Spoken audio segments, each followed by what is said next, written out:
打鼾、敏感、皱纹这些身体上的小毛病是否有缠绕着你？是否也因为它们影响到你的生活品质？停止打鼾，别让打鼾影响你的生活品质。如同饮酒、吸烟和吃垃圾食物一样，打鼾是一种自发性的习惯。你可能会在无意识的情况下开始打鼾，是因为人类的现代生活习惯所造成。在夜晚睡觉时，容易出现气管塌陷、气流受阻而发出噪音，也就是打鼾。有别于其他自发性习惯和恶习，没有人会去研究打鼾对健康的实际影响。打鼾对生活的影响绝对超乎你的想象，不仅因自己无法有足够的恢复性睡眠时间，危害健康，更将你与伴侣的距离越拉越远。夜晚打鼾到天摇地动，是周遭朋友或家人通常会遇到的情形。我们应该更深入了解打鼾相关的健康风险。作者设计的5分钟运动，帮助打鼾者消除影响深层睡眠的坏习惯，各种正向效益将令你惊喜不已。本书提出一个关于打鼾的研究，针对打鼾对人类健康的威胁做出总结，并提供简单的日常运动，消除打鼾的习惯，一觉到天亮。停止过敏，别让过敏毁了你的人生。花粉季节一到，鼻水就流个不停。飞机上有乘客吃花生，会引发其他人过敏。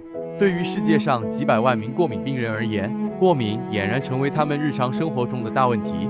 讽刺的是，从他们普遍出现的状况来看，过敏会让人们感到孤独无助。过敏何时能痊愈，也无法轻易断定。没有什么比过敏带来的恐惧与焦虑更能摧毁一个人的生活，它还能创造出特有的症状。举例来说，如果你会对某种食物恐惧、过敏，你可能就得担心一连串的肠胃问题，例如胀气、恶心、腹痛和腹泻。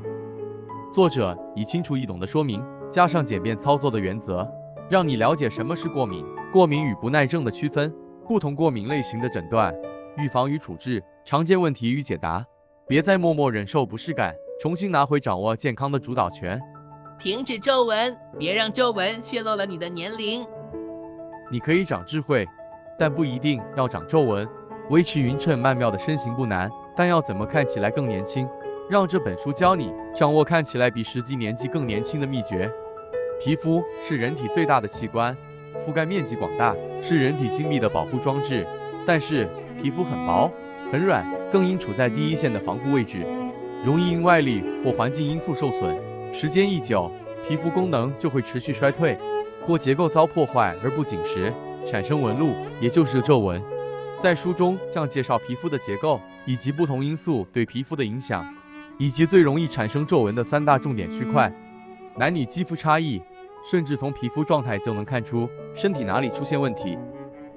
作者希望能帮助你更好地了解皱纹是什么，同时也展示了如何有效地采取必要的措施，用来减少和预防皱纹。有办法消除皱纹吗？可以，但这不是本书的最终目的，而是带你从减少和预防皱纹产生来正视皮肤的问题。通过以上3本图书，读者们可以了解到打鼾、敏感、皱纹这3种身体上毛病的形成以及个人的保养，深入浅出的了解，对自己更好的方法来面对与克服。